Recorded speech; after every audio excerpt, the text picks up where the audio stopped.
Nous, les enfants de 1990, de la naissance à l'âge adulte. Préface. Chers enfants de 1990, qu'on se le dise, les enfants de 1990 ont aujourd'hui à peine plus de 20 ans. Mais ils ont déjà tout vu.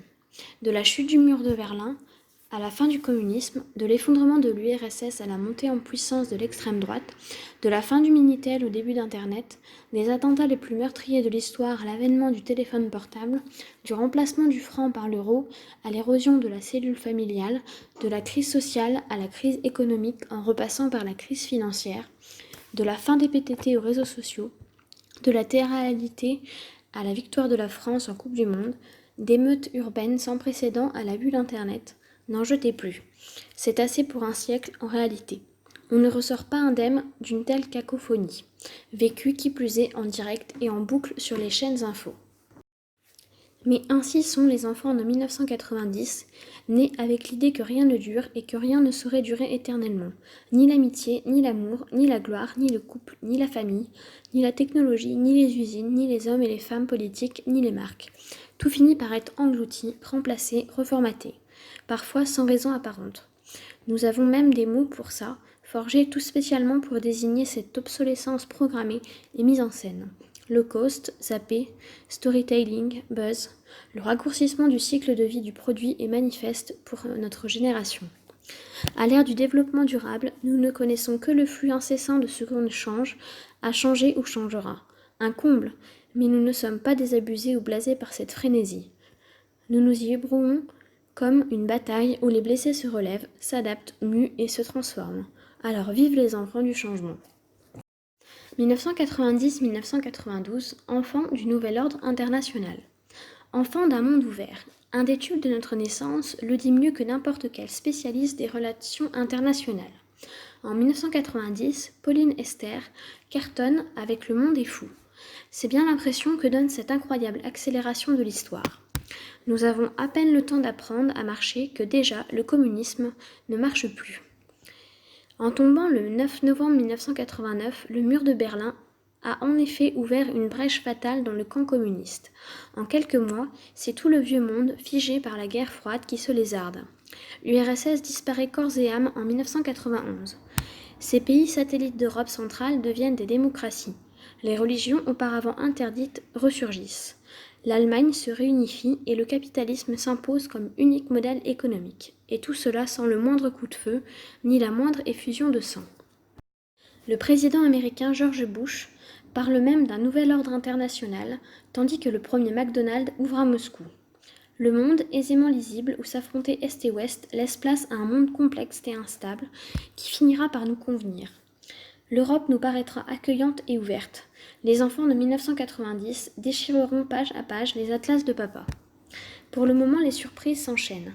Arrivé pile à l'heure après 9 mois de grossesse, je ne suis pas le garçon attendu. La péridurale n'a pas entamé la lucidité de maman, qui ne se démonte pas et m'appelle quand même Gabriel. Papa, qui assiste à l'accouchement, est émerveillé et sous le choc. Quant aux autres enfants de 1990, ils s'appellent Kevin, Thomas, Julien, Nicolas, Alexandre, Jérémy, Anthony, Élodie, Laura, Julie, Marine, Marie, Marion ou Pauline. Chronologie. 8-9 mai 1990, profanation de 34 tombes juives à Carpentras, qui entraînera une véritable affaire médiatique et judiciaire. 18 mai 1990, le TGV établit le record du monde de vitesse sur rail à 515,3 km/h. 7 juillet 1990, Bernard Tapie prend le contrôle du groupe d'équipement sportif Adidas. 2 août 1990, la guerre du Golfe débute. 3 octobre 1990, création de la contribution sociale généralisée CSG. 6 octobre 1990, émeute à Vaux-en-Velin après la mort d'un jeune délinquant tué dans une courte poursuite avec la police. 16 janvier 1991, François Mitterrand annonce au Parlement que la France est entrée en guerre contre l'Irak aux côtés de ses alliés. 2 mars 1991, décès de Serge Gainsbourg. 12 mars 1991, le gouvernement français met en place un plan visant à réduire le déficit grandissant de la sécurité sociale. 25 décembre 1991, le Premier ministre Mikhaïl Gorbatchev démissionne, c'est officiellement la fin de l'URSS. 20 janvier 1992, un Airbus A320 s'écrase près du mont Saint-Odile dans les Vosges, faisant 87 morts. 7 février 1992, ouverture des 16e Jeux olympiques d'hiver à Albertville en Savoie. La cérémonie d'ouverture est signée Philippe Découfflé. 5 mai 1992, une tribune du stade Armand Césari de Furiani, en Corse, s'effondre lors de la demi-finale de la Coupe de France, faisant 18 morts et plus de 2200 blessés. 20 septembre 1992, référendum français sur le traité de Maastricht. Le texte est approuvé à une majorité de 51%. 1er novembre 1992, la loi Evin contre le tabagisme et la publicité sur l'alcool entre en vigueur. Allô maman bobo. Le terme n'existe pas encore, mais je nais sans le savoir dans une famille de bobos. Bourgeoise du fait de ma mère, bohème pour ce qui est du mode de vie, ma petite enfance répond à tous les codes du genre. Par goût du vintage et des économies, je suis allaitée par ma mère et baptisée. En revanche, le landau, trop traditionnel, est abandonné au profit du kangourou, par maman et du porte-bébé dorsal par papa. Pas question de renoncer à sa virilité. Mais pas question non plus pour ma mère de renoncer à sa vie de jeune femme active. Elle n'a pas fait un bébé toute seule, comme le chante Jean-Jacques Goldman, mais ne compte pas pour autant comme ses copines jeunes mamans arrêter de travailler. Problème majeur de l'époque, les structures ne s'adaptent pas assez vite et les places en crèche se font aussi rares que les disques vinyles. À 2 mois et demi, on me confie donc à la même garde d'enfants que mes cousins. 65 ans, 40 ans de service, de la flexion, des méthodes sévères mais justes, pas de télévision et un sens inné du repas équilibré. À 6 mois, je stupéfais mon entourage en dévorant goulûment un cervelas en salade. Ne subsiste que peu de témoignages de cette période dorée. Les bohèmes filment au Super 8, prennent peu de photos et quand des amis de ma mère lui offrent un livre-journal de ma petite enfance, celle-ci craque comme toutes les mamans au bout de 4 pages. Aucune trace donc de mes premiers pas sur le col de Luce-la-Croix-Haute, dans le sud de la France. Mon père a crié « Elle marche !» comme tous les pères et s'est émerveillé une fois de plus. Au début des années 1990, le Père Nou fait toujours autorité, mais d'autres ouvrages insistent davantage sur la créativité de l'enfant. Il s'agit de développer sa personnalité, voire son intelligence, le plus tôt possible, et de briser ses préjugés dès le berceau. Ma tante Guillou m'offre ainsi une poupée noire. Elle est bientôt rejointe par un baigneur blanc, plus traditionnel, ce qui donne à mon parc des allures de publicité Benetton. On m'entoure aussi de jeux et jouets éducatifs. Tableau électronique qui couine, cerceau à placer autour d'un axe, cube multicolore à classer du plus petit au plus grand. Bref, les enfants de 1990 sont vite plus intelligents que la moyenne. François Mitterrand voulait changer la vie selon les mots d'Arthur Rimbaud, poète qui semble décidément inspirer nos dirigeants. C'est une autre de ces formules qui fait flore au début de la dernière décennie du millénaire. Il faut être résolument moderne. Pour faire jeune, on taxe de ringard tout ce qui va à l'encontre de ce mouvement. Cette exigence touche tous les domaines. La culture, bien sûr, où Jacques Land fait assaut d'audace avec la pyramide du Louvre, les colonnes de Buren, la BNF, mais aussi l'économie qui se défait de ses vieux oripeaux. Citroën abandonne la production de la 2 chevaux. La régie Renault devient une société anonyme, s'associe avec Volvo et désespère Billancourt en fermant son site historique de l'île Seguin en 1993. Des pans entiers de l'économie disparaissent définitivement avec la fermeture de la dernière mine charbon du Pas-de-Calais en 1990 et de la dernière mine de fer française à Moyeuvre-Grande en 1993. Quant au PTT, ils deviennent la Poste. France Télécom se modernise en dépit du tableau apocalyptique et ringardisant qu'en faisait le film Promotion Canapé. Antenne 2 et France 3 sont rebaptisées France 2 et France 3 et intègrent le groupe France Télévisions. Cependant, c'est Canal+, l'arbitre du bon goût télévisuel, les guignols, y décrète ce qui est ringard et ce qui ne l'est pas. Entre autres choses, la cigarette et l'alcool deviennent ringards. La loi Evin est une petite révolution. Elle interdit la consommation de ces 2 drogues légales dans les lieux de travail collectifs et dans les transports, ainsi que la publicité en leur faveur. Cela n'empêche pas les parents de fumer en papotant pendant les spectacles de fin d'année. Il va falloir de la pédagogie pour les rééduquer. Les vieux symboles de la nation se voient emportés dans le même tourbillon. On discute du sang impur, de la Marseillaise et des couleurs du drapeau français qui devrait devenir bleu, blanc, vert selon Jean-Louis Aubert. De violents débats s'engagent autour de la réforme de l'orthographe, qui sera finalement adoptée à minima. Ce qui ne m'arrangera guère au cours de mes études. Finalement, la tradition, ça a du bon, comme le martèle une publicité pour une grande marque de salaison. Jeu d'Albertville, la Savoie en ébullition. 1992. Albertville accueille les Jeux Olympiques. C'est l'occasion de réveiller de belles endormies. Chambéry, Aix-les-Bains et Annecy se modernisent pour illustrer la nouvelle prospérité de la région Rhône-Alpes. Accessible en TGV depuis quelques années et portée par le tourisme et les industries chimiques. La France innove avec une cérémonie d'ouverture exceptionnelle qui fera date par son originalité et inaugurera une série de mises en scène à grand spectacle. Philippe Découfflé, qui a déjà organisé les cérémonies du bicentenaire de la Révolution, s'en donne à cœur joie en Mondiovision. Côté piste, la France brille pendant toute la première semaine, avant qu'une inexplicable poisse ne vienne plomber la deuxième. Enfants de l'Europe. Notre horizon déjà vaste s'élargit encore avec la signature des accords de Schengen en 1992. Nous pourrons bientôt circuler en Allemagne et au Benelux sans restriction. On démantèle les postes frontières. Alors qu'il fallait quelques années auparavant moult autorisations pour entrer à Berlin-Est, une bonne Twingo suffit désormais pour découvrir la Pologne. Quant au Royaume-Uni, s'il rejette Schengen, il accepte de ne plus être une île. Le tunnel sous la Manche ouvre en juin 1994. Entre-temps, la vieille CEE est devenue l'Union européenne et marche vers l'unification. Tout le monde croit à l'Europe, sauf dans les urnes où le référendum de Maastricht se solde par une courte victoire des partisans du oui. Débat intense à la télévision, mais unanimité dans ma famille savoyarde.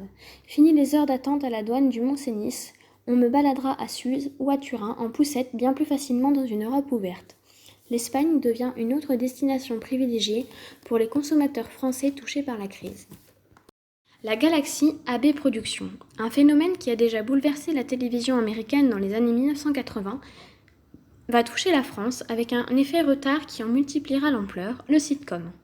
Ce type de série, fondée comme son nom l'indique sur le comique de situation, déferle en France via le Club Dorothée.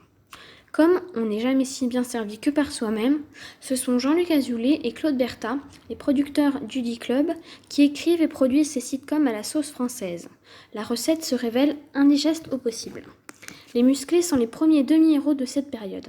Musiciens de Dorothée, ils vivent d'improbables non-aventures où il est question de dragouiller des jeunes filles avec l'aide d'une extraterrestre au physique surprenant, l'impaillable Ilgugu. Les enfants adorent. Premier spin-off, la nièce d'un des musclés, Justine, devient l'héroïne de Premier baiser. Premier carton aussi, une bande d'ados fréquentant un collège en carton et une cafétéria des années 1950, le très couru Alfredo's, vivent leurs premières affaires de cœur pastel. On en imagine donc un deuxième, Hélène, la grande sœur de Justine, devient Hélène et les garçons, où une bande d'ados fréquentant une fac en carton, la fameuse Paris 5e, SIC, et une cafétéria pastel, passent leur temps à se bécoter et à répéter des morceaux de rock endiablés. Carton monumental. Hélène est une star, Cri-cri d'amour crève l'écran, il chantera avec succès le mémorable Pousse petit vent, un morceau aussi rock que la série. Nicolas, José, Béné, Lali deviennent les meilleurs amis des actionnaires de TF1. Les commentateurs les plus austères se fendent de comparaisons avec le cinéma d'Éric Rohmer. AB devient une vraie entreprise avec d'autres séries débitées à la chaîne. Le miel et les abeilles, les vacances de l'amour, la philo selon Philippe. Heureusement pour eux, certains enfants de 1990 sont privés de télévision. Enfants de la crise. Résultat des courses, James Bond, les Vopos, les douaniers belges et les capitaines de ferry pointent au chômage. Malheureusement, ils ne sont pas les seuls. Le second septennat de François Mitterrand s'enlise dans le chômage de masse. La crise est durablement installée. Mes parents la connaissent depuis leur adolescence et ont visiblement appris à vivre avec. Un terme fait son apparition à ma naissance, SDF. Cette figure nouvelle et inquiétante remplace le sympathique clochard, anarchiste et gouailleur qui avait choisi ce mode de vie. Au début des années 90, le SDF devient l'une des principales figures de la précarité. La presse diffuse les récits de cadres supérieurs pris dans la spirale du chômage et du surendettement au point de se retrouver à la rue. Le cinéma en fait des comédies un peu sombres. Gérard Jugnot endosse le rôle d'un SDF dans une époque formidable en 1991, tandis que Colin Serrault porte un regard doux amer sur les idéaux oubliés de la gauche avec la crise. La réalité est moins drôle. 15 morts à Paris pendant l'hiver 1993, la France entre en récession pour la première fois depuis 1950. Les années 1980 sont bel et bien finies. Si la création du RMI en 1988 puis de la CSG en 1990 permettent d'accompagner le phénomène et de doter sa prise en charge de ressources supplémentaires, la machine est véritablement grippée. L'État commence ainsi à se reposer sur des initiatives privées et des associations comme les Restaurants du Cœur, reconnus d'utilité publique. L'ambiance se dégrade nettement à partir de 1993. Les affaires politico-financières minent le pouvoir et obligent à prendre des mesures drastiques, notamment sur le financement des partis politiques. Avec l'affaire du sang contaminé, les révélations sur le passé supposément pétiniste du président Mitterrand, le suicide de son Premier ministre Pierre Bérégovoy et l'affaire Onva, qui signe la fin de l'irrésistible ascension de Bernard Tapie, le Golden Boy des années 80, l'ambiance devient franchement exécrable. Heureusement pour les enfants de 1990, le gouvernement socialiste de Michel Rocard mise beaucoup sur la jeunesse. De notre côté, nous misons sur une valeur cardinale, la famille. J'y tiens une place particulière puisque je suis l'aîné de la jeune génération et trône au milieu d'une tribu qui, à elle seule, gonfle les statistiques de la densité de population en milieu rural. Progrès de la médecine oblige, mon arrière-grand-mère est encore en vie, ainsi que mes 4 grands-parents. Je pourrais aussi compter sur mes nombreuses tantes et innombrables cousines pour me prêter ski et combinaisons, bien que l'entraide ait aussi ses limites, comme des combinaisons démodées et des luges hors d'âge. 1993-1995 à l'école maternelle. Le temps des changements. Les enfants de 1990 sont les enfants du krach immobilier. Après avoir atteint des sommets, les prix des logements se stabilisent à partir de 1991, même si les taux d'intérêt restent rédhibitoires. De toute façon, le temps où on s'achetait une maison pour la vie est fini. Les déménagements réguliers sont entrés dans les mœurs. On hésite moins à changer de quartier, de ville et de vie. Ma génération est nomade. De temps à autre, on apprend que telle copine est partie avec ses parents à Nantes, Lyon ou Montpellier, la destination phare du moment. Pour nous, finit le petit jardin à Boulogne et l'appartement en rez-de-chaussée. Nous nous installons dans le 10e arrondissement de Paris, dans un quartier populaire et vivant. Chronologie. 29 mars 1993, deuxième cohabitation, début du gouvernement Édouard Balladur. 15 avril 1993, le CSP Limoges Basketball devient le premier club français à devenir champion d'Europe, tous sports confondus. 1er mai 1993, suicide de l'ancien Premier ministre Pierre Bérégovoy. 13 mai 1993, affaire de la maternelle de Neuilly. Éric Schmitt prend une classe d'école maternelle en otage à Neuilly-sur-Seine, puis est abattu par le RAID. 26 mai 1993, l'Olympique de Marseille devient championne d'Europe de football. 23 février 1994, Yann Pia, député UDF, ex-FN du Var, est assassiné à Hyères par 2 hommes à moto. 6 mai 1994, inauguration du tunnel sous la Manche. 14 août 1994, à Khartoum, la DST parvient à capturer le terroriste Lich Ramirez Sanchez dit Carlos, puis à le faire extrader vers la France. 26 décembre 1994, un commando du GIA détourne un avion qui s'était envolé d'Alger. 30 mars 1995, inauguration de la Bibliothèque nationale de France, la BNF, conçue par l'architecte Dominique Perrault dans le 13e arrondissement de Paris. 7 mai 1995, élection de Jacques Chirac à la présidence de la République française, 52,8% contre Lionel Jospin. 25 juillet 1995, attentat meurtrier à la station de RER Saint-Michel, commis par des islamistes algériens. 15 novembre 1995, annonce du plan Juppé de réforme de la sécurité sociale. Dans les jours qui suivent, un mouvement social de grande ampleur paralyse le pays. 5 décembre 1995, la France réintègre le commandement de l'OTAN. L'année 1993 est aussi celle de notre entrée en maternelle. La mienne est publique, mixte et accueille différentes catégories sociales. On appelle la maîtresse par son prénom, Hélène. Au programme de la créativité. Je suis vive mais brouillonne et pas très douée en dessin, qui reste l'activité principale en maternelle ou presque. On privilégie aussi beaucoup l'oral et l'apprentissage des règles de vie entre petits. Parfait pour moi qui ne serai bientôt plus enfant unique. Tout commence par une surprise alors que je suis restée chez mes grands-parents après Noël. Je découvre à mon retour un nouvel occupant dans la maison, ou plus précisément dans ma chambre, où on a installé son berceau.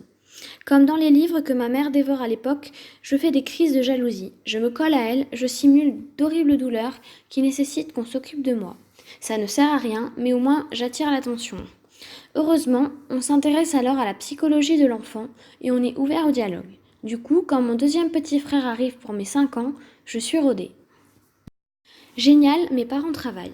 Pourtant, tous ces bébés dans une France où on en fait moins qu'avant, c'est un véritable parcours du combattant. Avec 1 heure de trajet aller et 1 heure de trajet retour tous les jours, ma mère a du mal à concilier travail et vie de famille. Le soir après l'école, c'est une jeune fille qui vient me chercher. On va un peu au square, puis on reste à la maison jusqu'au retour de mes parents vers 19 heures. Le mercredi, c'est centre de loisirs toute la journée. Même chose l'été, avec des variantes pleines d'aventures, comme l'année de mes 4 ans où nous partons camper une semaine dans le bois de Boulogne. Au quotidien, faire garder ses enfants est visiblement un souci majeur. D'autant que les parents ne renoncent pas complètement à sortir et à profiter de la vie culturelle parisienne. Parfois, on nous confie à des babysitters plus ou moins professionnels qui se laissent déborder par notre petite tribu bien dégourdie.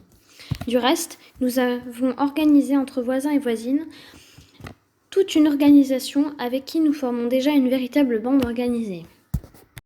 Les boys bands.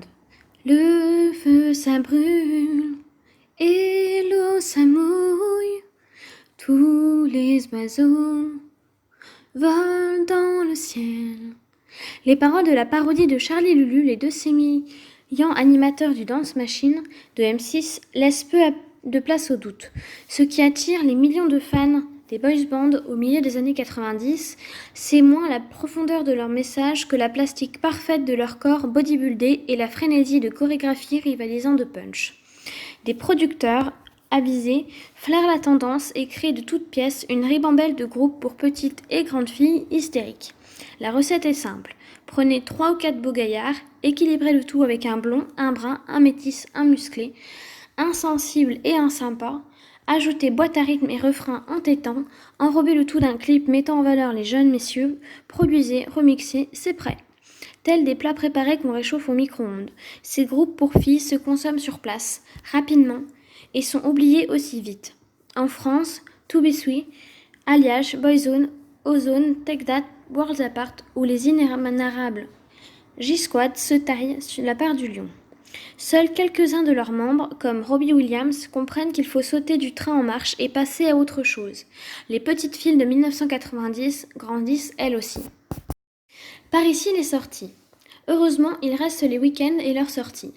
Nous allons plus particulièrement au jardin d'acclimatation où le dragon, un grand 8 pour enfants, me fascine avec ses couleurs chatoyantes et où les glaces déformantes m'hypnotisent. Mais ce qui me plaît le plus, ce sont les animaux. J'adore notamment donner du pain aux chèvres de la ménagerie. Il faut dire que je ne manque pas d'expérience en matière rurale, car j'ai la chance d'avoir des grands-parents à la campagne. Avec mon grand-père, nous allons à la ferme de Madame Métral voir les lapins, les poules et le cheval de Marine, la petite fille de Madame Métral qui est si beau et s'appelle Princesse. J'aime aussi le zoo de Vincennes et le jardin des plantes pour ses squelettes de baleines et de dinosaures au muséum d'histoire naturelle, mais aussi pour son bébé orang-outan qui avait le même âge que moi et avec lequel nous nous sommes regardés grandir. Je ne suis pas encore assez mûre pour Arte, la chaîne culturelle franco-allemande qui vient d'être créée en 1992, mais je suis C'est pas sorti, les mini-coms, Oui Oui au pays des jouets, le bus magique, Fort Boyard, la carte au trésor et E égale M6 avec passion. Les programmes éducatifs ou pseudo-éducatifs se multiplient et j'en profite à fond. Découverte de la vie des forêts avec le père Castor, connaissance du Far West avec le docteur Quinn, femme médecin, voyage autour du monde avec Tintin en dessin animé. Les enfants de 1990 sont des enfants de la télé. Le temps des menaces. La sécurité, elle, n'est pas notre souci. Les parents de l'époque ont baigné dans les années 1980 où se méfier de l'autre était du dernier ringard. Et ils cultivent un style ouvert, cosmopolite et bienveillant. Pourtant, le climat se dégrade rapidement. Si l'école était un sanctuaire, elle devient le théâtre d'un fait divers qui tétanise tous les parents en France. Eric Schmidt, dit Human Bomb, prend une classe d'école maternelle en otage à Neuilly-sur-Seine. Nicolas Sarkozy, alors maire de Neuilly, négocie avec le preneur d'otages et ressort de l'école avec un enfant dans les bras. Voilà un jeune homme politique qui se préoccupe autant de la sécurité et des administrés que de son image. un présidentiable est né. Alors que la France était apaisée, elle tombe à nouveau sous la menace terroriste. Les attentats se multiplient au milieu des années 90. Un commandant du GIA détourne un avion parti d'Alger dans le but de le faire s'écraser sur la tour Eiffel. À l'aéroport de Marseille, le GIGN réussit à reprendre le contrôle de l'avion, événement retransmis quasiment en direct à la télévision. Quelques mois plus tard, une vague d'attentats islamistes frappe la capitale, à la station RER Saint-Michel, place de l'Étoile. 8 morts. Sur l'avenue d'Italie, à proximité du métro Maison-Blanche et entre les stations RER du musée d'Orsay et le Saint-Michel. Le 3 octobre 1996, un attentat à la station RER Port-Royal fait 4 morts et 170 blessés. La France est sous le choc à Paris, sous les bombes, comme le chante le groupe de rap NTM, sale ambiance. Le tube de l'été. On a longtemps cherché un sens aux années 1990, des années grises, voire moroses. À défaut de cohérence ou d'une idéologie, elles nous ont laissé les tubes de l'été. Cette litanie prospère du succès programmé est un concept 100% marketing, parfois relayé par des marques de boissons gazeuses soucieuses que la pulpe ne reste pas en bas et que la morale des masses remonte. La lambada inaugure le genre en 1989. Comme on aura bientôt la série française de l'été, on a désormais le tube de l'été, festif, coloré, qui se danse en short à motif cachemire et banane autour de la taille. La recette est aussi élémentaire qu'imparable. Des mélodies rythmées, des ambiances tropicales, des cribs ensoleillés où de belles métisses lascives ondulent comme des serpents. Qui n'a pas dansé sur la Soca Dance, Dam Dam Deo, Undo Stress de Ricky Martin, Alan, Yakalelo, Pata Pata et l'inévitable Macarena des Los de Rios en 1996. La Macarena, c'est surtout une chorégraphie de Mia Fry que tout enfant de 1990 connaît sur le bout des doigts. Allongez chaque bras, retournez chaque main paume vers le haut, croisez les bras, posez les mains derrière la tête, croisez les mains sur les hanches, posez les mains sur le bas du dos, bougez le bassin, faire un quart de tour, recommencer. On danse la Macarena dans Shrek. Le docteur d'enfer danse la Macarena dans Austin Power pour montrer à son fils à quel point il est moderne. Même le prince Albert se fend de quelques pas de danse à l'occasion d'un gala de charité monégasque. Je lutte donc je suis. Entre-temps, nous nous sommes vus dotés d'un nouveau président de la République. Élu en 1995 face à Lionel Jospin, Jacques Chirac entend réformer la France, notamment sur la question des retraites. Les Français vivent en effet de plus en plus vieux. Le 15 novembre 1995, le Premier ministre Alain Juppé dévoile son plan sur les retraites et la sécurité sociale. Les cotisations sont allongées de 37,5 à 40 annuités pour les salariés de la fonction publique. Les frais d'hôpitaux et les cotisations maladie pour les retraités et les chômeurs augmentent, tandis qu'un certain nombre de médicaments ne sont plus remboursables. Peut-être nécessaire mais pas populaire. Dès sa présentation, le plan de réforme se heurte à l'hostilité de l'opinion publique. Un vaste mouvement de grève paralyse bientôt le pays. Le lundi 27 novembre 1995, les cheminots en grève sont rejoints par la RATP, puis par la Poste et France Télécom. L'activité de la SNCF et de la RATP ne reprendra pas avant 3 semaines. Pourtant, les Français continuent d'aller travailler, au prix parfois de plusieurs heures de bouchons.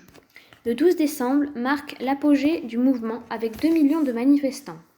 Quoiqu'Alain Juppé affirme rester droit dans ses bottes, l'opinion publique soutient le mouvement et le 15 décembre, le gouvernement retire sa réforme sur les retraites. La fonction publique et les régimes spéciaux, SNCF, RATP, EDF. Un sommet social se tient à Matignon le 21 décembre, concluant un mois d'agitation sociale en France et signant une défaite pour Alain Juppé. 1996-2000, à l'école primaire. De nouvelles méthodes. Si la démocratisation de l'enseignement supérieur orchestrée dans les années 80 est désormais bien engagée, pour beaucoup de pédagogues, l'école reste une usine. Comment massifier tout en personnalisant l'apprentissage ? Vaste question que se pose le gouvernement Jospin. Issu des élections législatives remportées par la majorité plurielle en 1997. Dit « Dessine-moi une pédagogie à visage humain » demanda le Petit Prince de 1990. La pédagogie nouvelle s'appuie sur une conception philosophique de l'enfant inséré dans son milieu à la fois physique et social.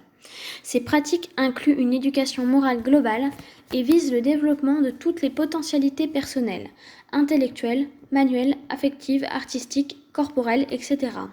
Elles poursuivent également l'apprentissage de la vie en commun, de la coopération entre élèves, de l'élaboration et de l'application des règles collectives. Au CP, l'enseignant est incité à passer par le jeu, les expériences sonores, la créativité de l'élève. Mieux encore, l'élève n'est plus un contenant qu'un maître omniscient rempli de son savoir. L'élève est placé au centre de la construction des savoirs. Il ne doit plus subir mais coopérer. On favorise l'autonomie, le travail de groupe, au mépris parfois des règles d'orthographe. Ce sont donc mes enseignants qui ne s'alarment guère.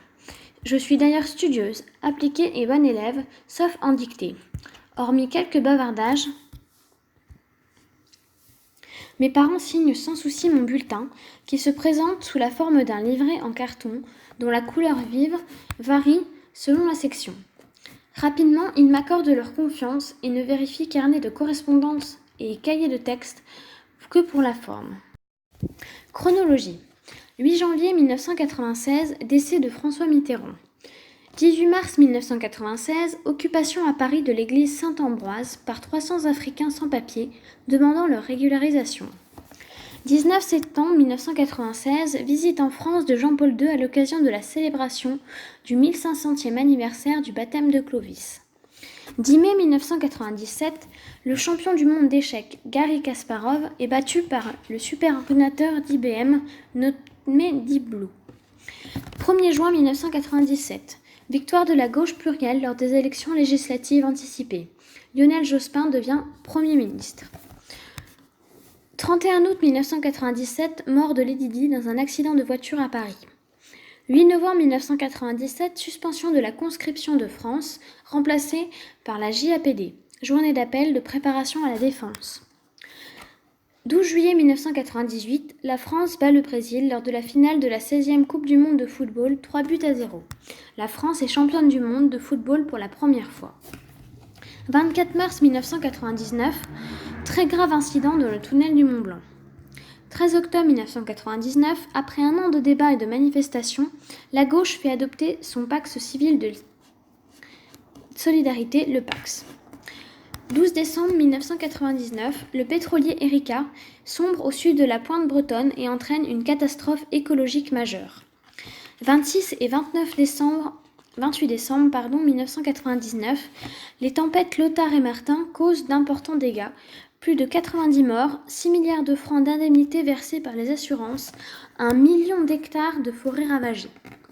25 juillet 2000, un Concorde avec 109 personnes à son bord s'écrase à Gonesse, près de l'aéroport Paris-Charles de Gaulle. De la créativité.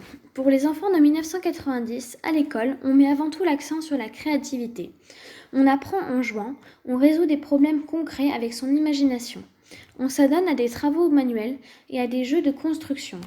Ce grand mouvement d'expérimentation graphique, sonore et corporelle est encouragé par le développement des enseignes de loisirs créatifs, qui essaiment dans les zones d'activité commerciale dont les produits vedettes, feutres à paillettes ou ciseaux crantés, permettent de personnaliser cahiers poivre blanc et agenda chevignon. Il est aussi nourri par la multiplication des ateliers créatifs de théâtre, de danse et d'art du cirque, dans ces années où le spectacle vivant prend un nouvel essor. Ce qui me plaît le plus, c'est la poésie, un beau moyen de découvrir notre langue et d'apprendre à l'utiliser. Nous devons en réciter une par semaine. L'apprentissage devient un rituel du week-end.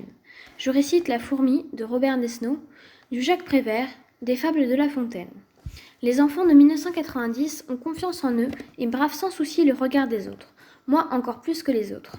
La lecture nourrit l'imagination et est donc fortement encouragée. Pour nous, la lecture, c'est d'abord Titeuf. Nous nous souvenons tous des premières aventures que nous avons lues. On les emprunte alors à la bibliothèque de l'école. Enfin, une BD facile et drôle qui nous change les aventures de Tintin.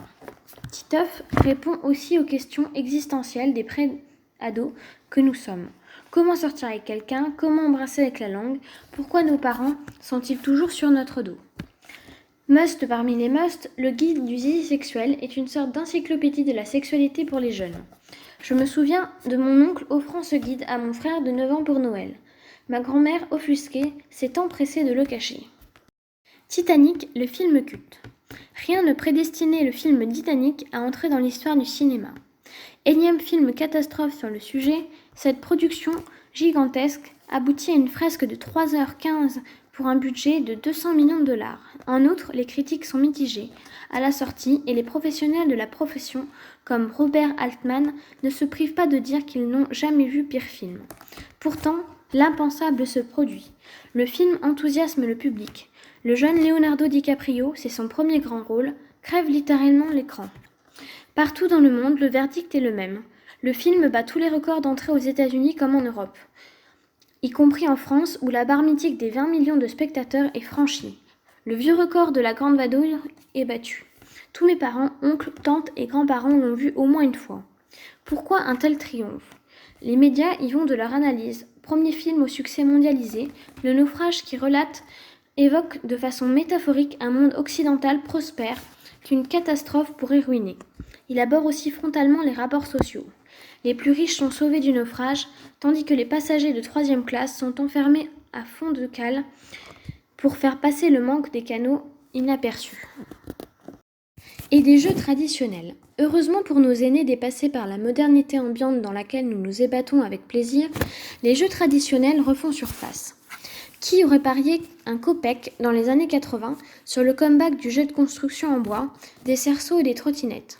À l'heure des consoles Sega et Nintendo, de la PlayStation et de la Game Boy, mais aussi de l'électronique bon marché, les vieux jouets opèrent un retour remarqué dans les rayons. Gageons que la nostalgie de nos bobos de parents a dû jouer à plein dans ce mouvement étrange de l'histoire.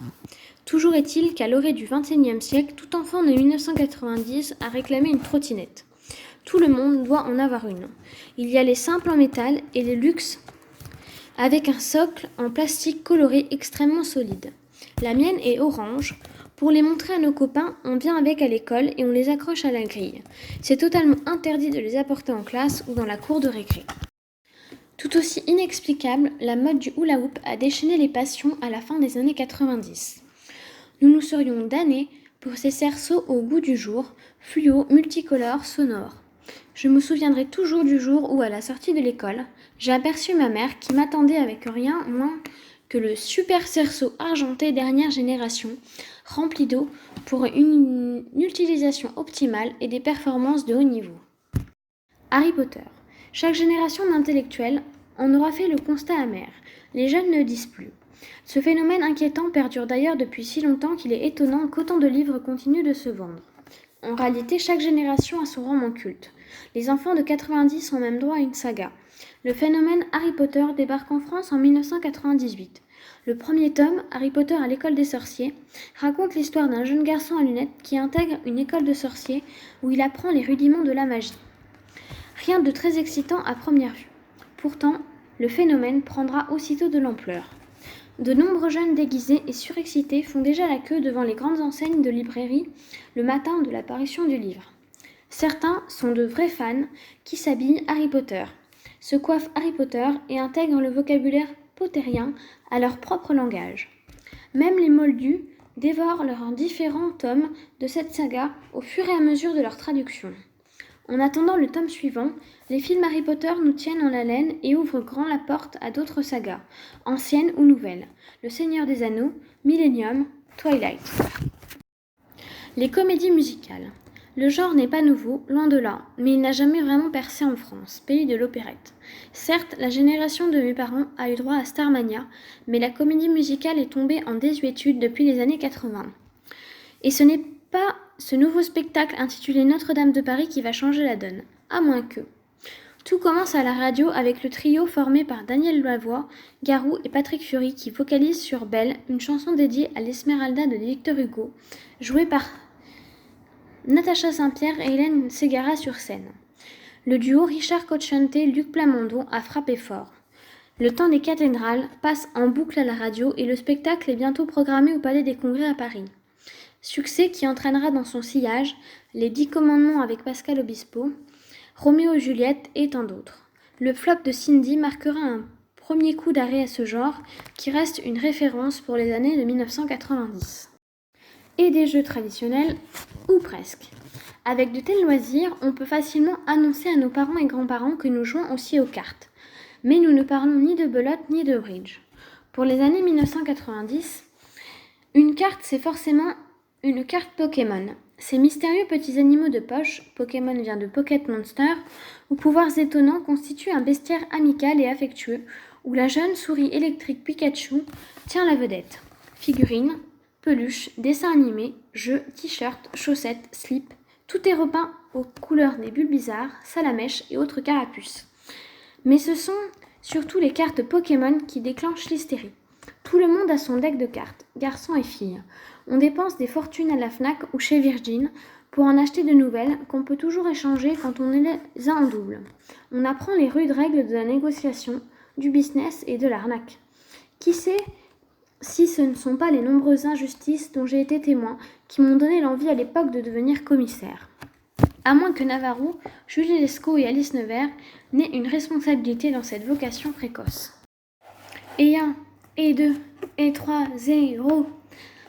Comment une équipe balbutiant son football un an avant la compétition dans un pays sceptique dont les journaux disent « pique-pendre du sélectionneur national » peut-elle devenir championne du monde dans une liesse qu'on n'avait pas vue depuis 1945, en battant la meilleure équipe du monde par 3-0. Le 12 juillet 1998, Zidane emmène pourtant bien les Bleus sur le toit du monde grâce à une victoire 3-0 contre le Brésil dans un stade de France flambant neuf. Tout au long de la compétition, la ferveur patriotique née autour de l'équipe de France monte de plusieurs crans à chaque match. Le jour de la finale, le bus des joueurs est accompagné en foule au point qu'Aimé Jacquet, le sélectionneur, craint de ne jamais pouvoir rallier le stade. Les drapeaux tricolores ressortent des greniers. Jacques Chirac lui-même endosse un maillot tricolore floqué à son nom en dépit du protocole et vit chaque match en bon supporter. Tout le monde chante « I will survive » et les hommes deviennent fiers de leur calvitie en adoptant le look Barthez. Soudain, tout est possible. 2001-2004, les années collège. Chacun aura son quart d'heure de gloire. Ça commence comme une blague et ça se termine en véritable phénomène de société. Le 26 avril 2001, M6 diffuse les premières images d'une émission inédite, Love Story. L'idée, 12 célibataires sont enfermés dans un loft de la plaine Saint-Denis en région parisienne, surveillés 24 heures sur 24 par des caméras omniprésentes. Le but, on ne le saura jamais vraiment. Toujours est-il qu'en quelques heures, le buzz devient gigantesque. À l'école, on ne parle que de ça. Les adultes et les journaux aussi. Rapidement, chacun approuve ou réprouve, aime ou déteste, s'identifie ou pas. Un mur de Berlin s'érige dans la classe entre ceux que leur famille autorise à regarder cette émission et ceux dont je fais partie, dont les yeux innocents sont préservés des jeux d'eau de Loana. Quoi qu'il en soit, je suis tenue au courant de tout par mes camarades de classe et par les gros titres des revues People, qui font leur chou gras des péripéties sexuelles et morales de cette génération douée pour ne rien faire au bord d'une piscine en attendant une célébrité artificielle. Les journaux sérieux s'interrogent. Ce jeu est-il le miroir d'une société sécuritaire, celle d'une jeunesse décomplexée, totalement rompue au code de l'image? Est-ce grave, docteur? Le psychologue engagé par M6 assure que non. On ne saurait remettre en cause une parole aussi neutre, en dépit des tentatives de suicide de Loana. Chronologie. 11 septembre 2001. Double attentat au World Trade Center. 21 septembre 2001. Explosion de l'usine AZF à Toulouse. 30 morts et environ 2500 blessés. 6 octobre 2001. Premier match de football entre la France et l'Algérie. La Marseillaise est sifflée. Le match est interrompu à un quart d'heure de la fin suite à l'envahissement du terrain par une partie du public. 17 décembre 2001, vente de kits de pièces en euros. 26 mars 2002, Richard Dune, un forcené, tue 8 membres du conseil municipal de Nanterre avant d'être maîtrisé. 21 avril 2002, premier tour de l'élection présidentielle française. Jacques Chirac et Jean-Marie Le Pen accèdent au second tour. Le candidat du PS, Lionel Jospin, est éliminé avec 16,2%. 14 juillet 2002, un militant d'extrême droite, Maxime Brunery, tente d'abattre le président de la République lors des cérémonies de la fête nationale. 21 septembre 2002, congrès fondateur de l'UMP, Union pour un mouvement populaire. 9 janvier 2003, disparition d'Estelle Mouzin. L'affaire suscite une vive émotion à travers le pays et une importante couverture médiatique. 22 janvier 2003, le président français Jacques Chirac et le gouvernement Villepin se disent fermement opposés à la guerre des États-Unis contre l'Irak. Août 2003, canicule en Europe. 27 novembre 2003, en France, 30 000 étudiants manifestent pour le retrait de la réforme LMD, licence, master, doctorat. 4 février 2004, le réseau social Facebook est créé. 27 décembre 2004, au lendemain du tsunami en Asie du Sud-Est, un élan de solidarité mondiale vient en aide aux sinistrés. Toujours est-il que pour les enfants de 1990, la télé-réalité c'est normal. La multiplication des émissions du genre ne fait que le confirmer. On en a pour tous les goûts. Télécrochet, Star Academy, Popstar, Nouvelle Star, Aventure, Koh-Lanta, Pékin Express, Inclassable, Love Story, Nice People, Secret Story. Ses fabriques à People et ses usines de recyclage de People, la ferme célébrité, confirment aussi l'avènement d'une logique industrielle à la télévision. Le 21 mai 2002, personne n'avait vu venir le coup, sauf Jean-Marie Le Pen peut-être, qui déclarait au journal de 20h 2 jours avant qu'il avait déjà réservé des salles pour ses meetings du second tour. Mais le leader du Front National faisait assaut de prophéties sur ses victoires depuis près de 20 ans. D'ailleurs, tout le monde annonçait depuis des mois un duel Chirac-Jospin. C'est à la mine déconfite des présentateurs télé vers 19h30 que tous commandent à comprendre. Puis le résultat tombe comme un coup près. Contre toute attente, Lionel Jospin est éliminé. Jacques Chirac affrontera Jean-Marie Le Pen.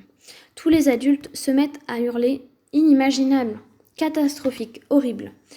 Ils rivalisent d'abord de superlatifs, puis cherchent des explications à l'inexplicable.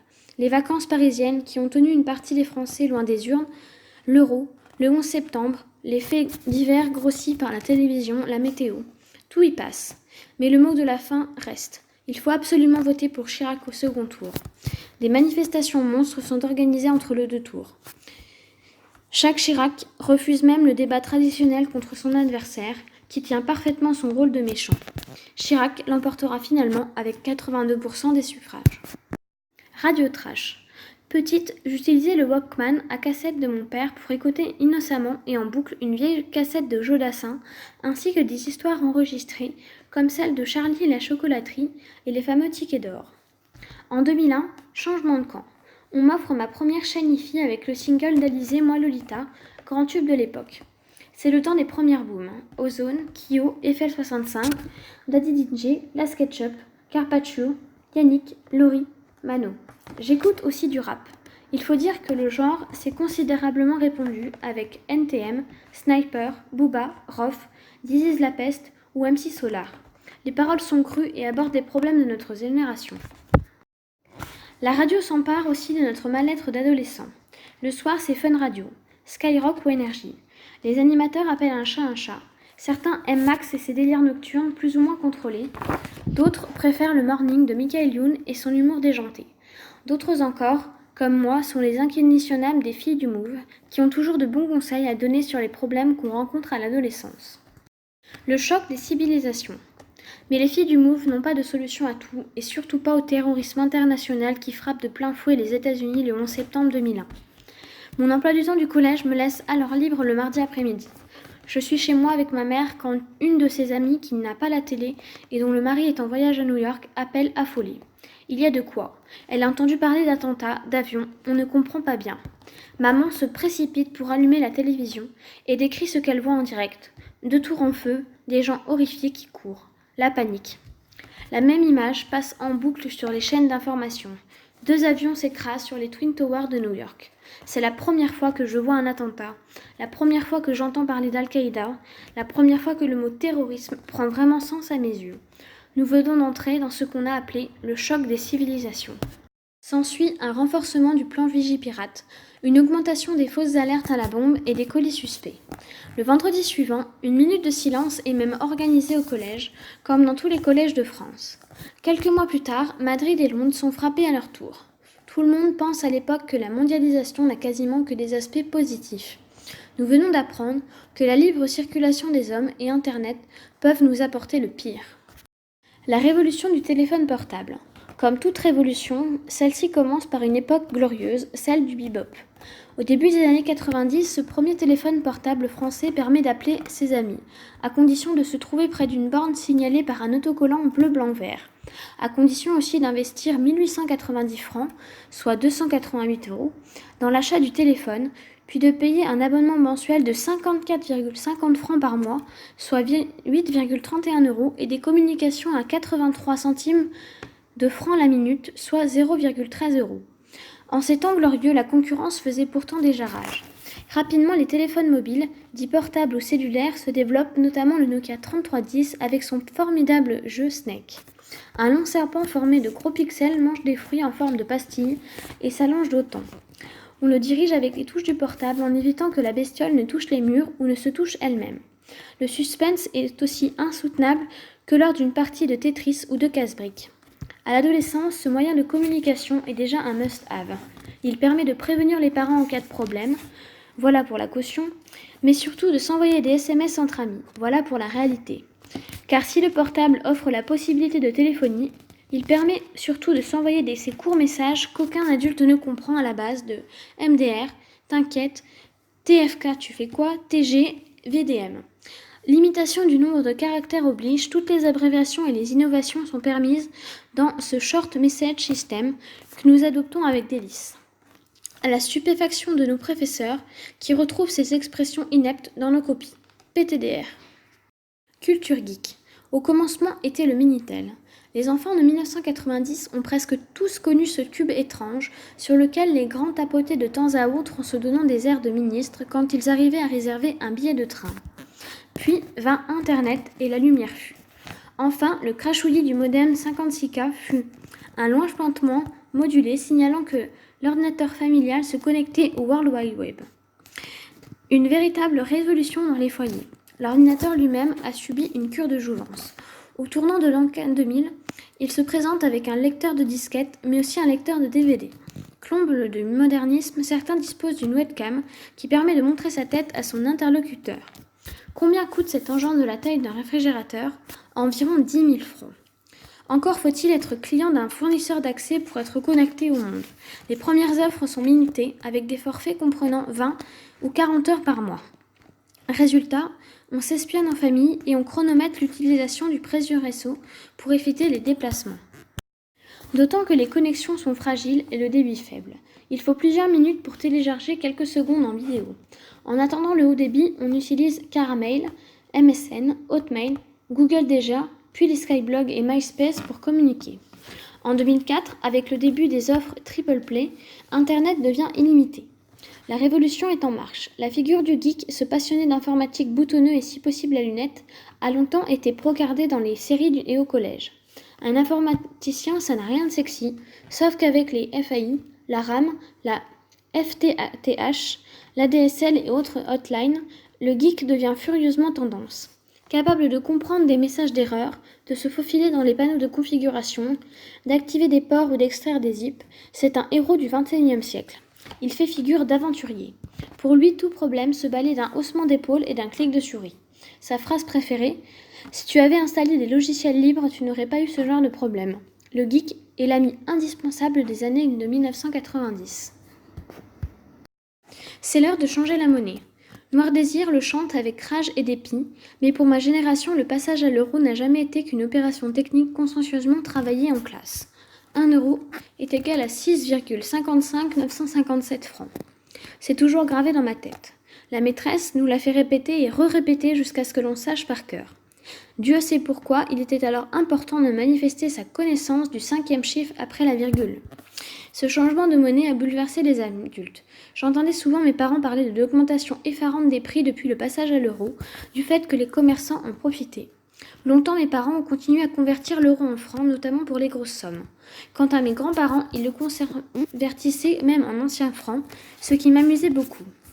Pour m'éviter ces mésaventures, ma grand-mère m'a d'ailleurs offert l'inévitable cadeau de Noël 2001, le kit euro d'une valeur de 15 euros. Un vrai sachet de Monopoly qu'il convenait de posséder pour ne pas passer pour la dernière des has-beens. De fait, rompu au maniement de la devise continentale, je n'ai pas été très affectée par le changement de monnaie. Il faut dire que l'épicier du coin m'a facilité la tâche. Ces carambars et maladars étaient à 10 centimes de francs. Ils sont passés à 10 centimes d'euros. Gestion simple de la complexité. Quant à mon argent de poche, il est passé de 10 francs à 5 euros, ce que je ne comprenais pas très bien. Finalement, les difficultés de mes parents avaient du bon. Chronologie. 19 juin 2005, mort violente du jeune Sidi Ahmed à la Courneuve. Nicolas Sarkozy, ministre de l'Intérieur, déclare le lendemain vouloir nettoyer le quartier au Karcher. 27 octobre 2005, 2 mineurs poursuivis par la police meurent électrocutés dans un transformateur électrique. Cet événement déclenche de violentes émeutes urbaines sur tout le territoire. 16 janvier 2006, présentation du CPE, contrat première embauche, par le Premier ministre Dominique de Villepin. 13 février 2006, Ilan Halimi, séquestré durant plus de 3 semaines par le gang des barbares, est retrouvé agonisant dans l'Essonne. 25 juin 2006, fusion entre le groupe indien Mittal Steel et le groupe français de sidérurgie Arcelor. 9 juillet 2006, l'équipe de France de football perd la finale de la Coupe du monde de football au pénalty face à l'Italie. Zinedine Zidane est exclu par un coup de tête. 7 février 2007, début du procès contre l'hebdomadaire Charlie Hebdo pour avoir publié en février 2006 des caricatures de Mahomet. Le relax est prononcé peu après. 6 mai 2007, le candidat UMP Nicolas Sarkozy est élu président de la République avec près de 53,06% des voix exprimées contre la socialiste Ségolène Royal. 25 novembre 2007, émeute à Villiers-le-Bel suite à un accident de la circulation incluant une mini-moto conduite par 2 adolescents ayant heurté une voiture de police.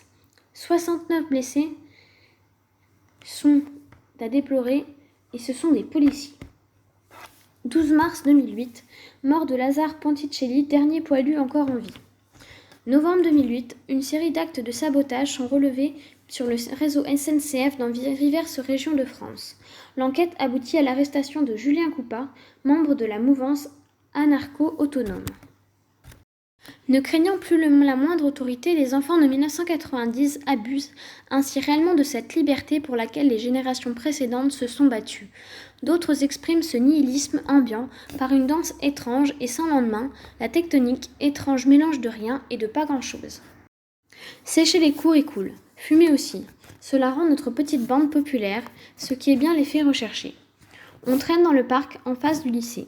Chez des amis, habitant à proximité, on joue au tarot 2 heures durant après avoir commandé 2 cafés pour 4. Bref, on chille sévère. Heureusement, l'ordre a encore des représentants zélés. C'est en tout cas ainsi que nous interprétons la descente de Madame Bouillot, notre proviseure adjointe, dans notre estaminet de perdition. Bravant tous les dangers, elle est venue nous arracher des griffes du cafetier pour nous ramener de force en cours. La crise, quelle crise ? En 2007, une crise nouvelle frappe à la porte. Hausse de l'immobilier oblige, les ménages américains se sont endettés au-delà du raisonnable pour l'intermédiaire de banques peu regardantes sur ces créances pourries. Beaucoup ne peuvent plus rembourser leurs crédits. Ainsi débute la crise des subprimes qui devient une crise mondiale en quelques semaines. Des banques font faillite, on en nationalise d'autres. Le spectre des années 30 flotte. Patrick Eudeline, prêtre rock et décadent, nous l'a conseillé dès 2005, dansons sous les bombes. À défaut de danser, nos parents nous font chanter. On continue à nous dire que nous devons absolument avoir le bac pour faire de bonnes études et obtenir un bon travail. Que pour nous, le bac, c'est obligatoire, que sans lui, notre avenir, notre vie seront fichues. Bref, qu'on ne deviendra rien. Encourageant et mobilisateur. Mais il est un âge où les discours ne fonctionnent plus et nombre d'enfants de 90 ne sont pas aussi sages que les choristes. Au contraire, nous affichons une cool attitude faite de je m'en foutisme et de nihilisme no life. Politiquement, nous nous moquons bien des élections de 2007, des méniades de Dominique de Villepin et de la primaire socialiste. Nous faisons semblant pour nous donner une contenance. Mais surtout, nous manifestons. Avec sa loi dite de contrat première embauche, le Premier ministre Dominique de Villepin pensait trouver une solution au chômage des jeunes. Pour le coup, nous ne chômons pas. Manifestation le matin, le midi, le soir, tous les jours de la semaine si nécessaire. Ce mouvement nous offre une magnifique excuse pour sécher encore plus de cours et faire les imbéciles entre amis. On crée à cette occasion notre clan de jusqu'au-boutistes dont la principale activité est de ne pas en avoir. Dominique de Villepin finira par retirer son projet de loi et redoubler d'efforts pour rester populaire. Pour moi, je redouble tout court. À 18 ans, le temps de l'internat arrive à temps pour reprendre une scolarité normale et obtenir mon bac S avec mention assez bien. Ouf, les enfants de 90 ont quand même le sens des responsabilités. Les émeutes de banlieue. Octobre 2005. Tout commence comme un fait divers tragique. 2 jeunes de Clichy-sous-Bois, en banlieue parisienne, s'enfuient à l'arrivée de la police alors qu'ils disputaient un match de foot entre amis. Se trouvant dans un petit bois, ils se réfugient dans un compteur électrique où ils meurent électrocutés. Les circonstances sont confuses. Certains accusent les forces de l'ordre, d'autres se demandent pourquoi les jeunes sont partis en courant. Toujours est-il qu'en l'espace de quelques jours, un vent de révolte se propage à toutes les banlieues dites sensibles. Les médias relaient l'information en direct. Tous les soirs, des norias de voitures sont brûlées et des dizaines de quartiers saccagés en dépit des appels au calme. Des bandes de jeunes, galvanisés, affrontent les forces de l'ordre. La presse étrangère parle de guerre civile. Les médias américains sont bien en peine de montrer une carte de France qui ressemble à quelque chose, et les gouvernements étrangers recommandent à leurs ressortissants de veiller à ne pas quitter le centre-ville de la capitale. Une fois le calme revenu, à l'heure des bilans, il faut en faire le constat. Si le mal des banlieues n'est pas résolu, on ne déplore aucun autre mort que Zied et Bouna. Une société protectrice ou lénifiante? La signalétique télévisuelle avait annoncé dans les années 90 le retour de l'ordre moral ou de l'état nounou, suivant qu'on le réprouve ou qu'il nous afflige. Au tournant des années 2000, un certain moralisme revient en force. Tout est matière à interdiction, prévention, injonction. Des pictogrammes enjoignent aux femmes enceintes de ne pas consommer d'alcool. Encore eût-il fallu que celles qui en consommassent les lussent. Les campagnes de prévention se multiplient. Contre l'obésité, les piscines mal sécurisées, les caries dentaires, la vitesse en voiture, le froid en hiver, la canicule en été et les mauvaises habitudes alimentaires. Chaque jour, un nouveau front s'ouvre dans la lutte contre le mal. Il faut soudain manger 5 fruits et légumes par jour. En 2007, une grande offensive est lancée pour promouvoir l'interdiction de fumer dans les restaurants et les cafés. Fumeuse depuis déjà 2 ans, je vois d'un mauvais œil cette interdiction de fumer. À 17-18 ans, mes amis et moi commençons à sortir dans les lieux publics et nous ne pouvons pas imaginer une seule seconde ne plus pouvoir y fumer. Tout cela est-il d'ailleurs bien réel? Les clients ne vont-ils pas se rébiffer? Le soir du 31 décembre 2007, nous en profitons une dernière fois en faisant la fête dans un bar. Nous fumons plus que de raison en répétant une unique phrase comme une antienne. Comment on va faire à partir de demain? Ça va être horrible. Heureusement, les enfants de 90 se distinguent par un sens inné de l'adaptation. Nous nous habituerons très vite au coin fumeur. Cela deviendra même un excellent moyen de faire des rencontres. Par ici les looks. L'adolescence est affaire de mode. Pour nous, elle n'est même que ça. Exempte de toute idéologie, soigneuse de son image, coupée de tout projet militant, la génération des années 90 cultive son jardin et surtout son look. Fini le grunge, fini les mods, oubliez la tectonique, ici c'est Chalouf. Chalouf? L'espèce se répand progressivement à partir d'un épicentre qu'on situera dans les quartiers bourgeois de la capitale. Le mâle chalouf se reconnaît à ses cheveux mi-longs et à sa mèche rebelle, parfaitement lissée à l'aide de gel, à son panache chatoyant, polo Ralph Lauren vert pomme, turquoise ou rose, chemise à rayures ou à carreaux, et à ses pantalons. Le jean diesel est prisé Karcher. Hyper slim, taille basse, terminé par une chaussure pointue, parfois vernie.